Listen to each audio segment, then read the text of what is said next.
আমি বিসমিল্লাহির রহমানির রাহিম। আজ আমি এত কথা বলছি যে আমি নিজেও একটা ভূমি দূষণের মামলার শিকার।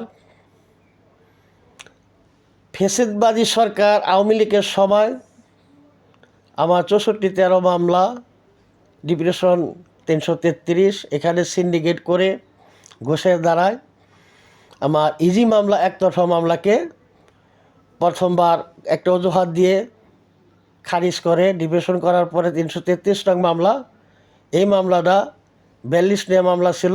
আমার 2283 মূল দলিলে 26.5% দলিলের মালিক হয়ে আমি বাদী হই। তো এই মামলাটারে একটা অজুহাত দিয়ে মামলাটারে নামঞ্জুর করলো যে আমার 26.5% জায়গা আমি পাই এবং আমার দাদার কেল্লা 15.5% জায়গা সিএস রেকর্ডে বিক্রি সে পায় না। তাই আমার 26.5% জায়গা মামলা এটা আমি আলাদা কেন করলাম না, এই জন্যে আমার মামলাটারে নামঞ্জুর করে মানে সিন্ডিকেট করে এদেরকে আদেশ দেয়। তো আমি যখন হাইকোর্টে যাবো তখন এই মামলায় আমি আগেও অনেক ভিডিও দিয়েছি যে এই মামলা অনেক সিন্ডিকেট করছে, আমার নকল দেওয়া হয় নাই, 9 মাস পরে আমার নকল দেয়। তখন আমার হাইকোর্টে কাগজপত্র দেখে তারপরেও জজের সাথে বড় উকিলদের কথা বলে নকল উদ্ধার করা হয়েছিল। জজে হাইকোর্টের জজে আমার সাথে সাথেই স্টেজ রায় দেয়, 76 দ্বারায় ক্ষমতা প্রস্তুত দেয় এবং এদেরকে 42 দিন সময় দেয়, এদের রেকর্ড তলব করা হয়। এরা এই নোটিশ পায় যে তাদের আগের 2টা আদেশ বাতিল করা হয়, বিবাদী মোতালিব মোল্লা গং। তখন তারা দেখলো যে আমাদের দুর্নীতির কাগজ যদি হাইকোর্টে যায় তাইলে এই মামলা তারা হারবে এবং কোর্টে তাদের বিচারও হবে। সেই জন্যে তারা চালাকি করে তাদের যে কাগজপত্র ছিল জজ কোর্টেতে কাগজপত্র উঠাই দিয়ে আসে। পরবর্তীতে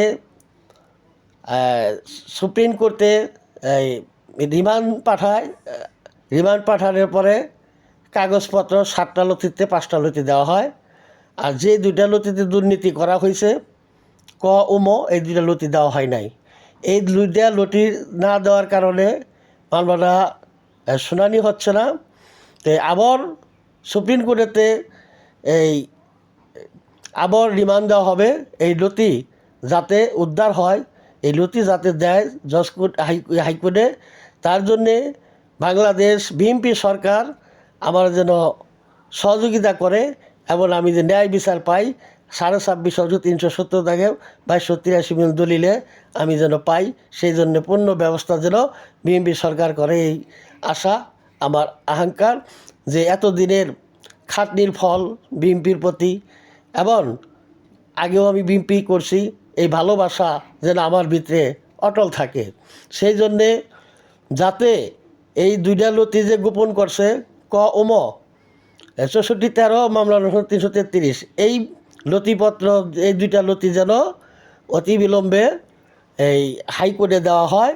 তার জন্যে বিবাদী পক্ষকে আইনতভাবে ব্যবস্থা নেওয়ার জন্যে আমি বাংলাদেশ সরকারের কাছে, বিএনপি সরকারের কাছে আগ্রহ প্রকাশ করছি। ধন্যবাদ সবাইকে।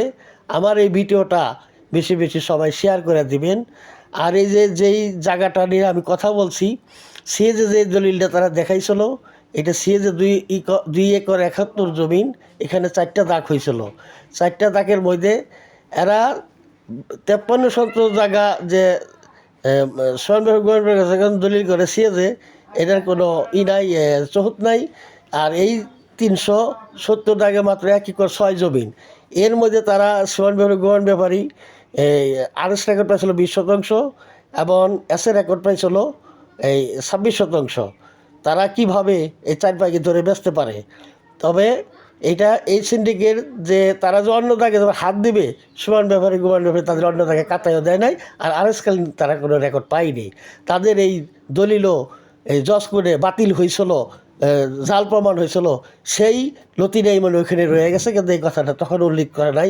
যখন এই একতরফা মামলাটা আমারে এক সাক্ষী প্রমাণ নিল না, আমার সাক্ষী প্রমাণ দিতে পারলো না, আমার সাক্ষী প্রমাণ দিলাম, তখন আমারে এগ্রিমেন্ট করে দিতে বললো।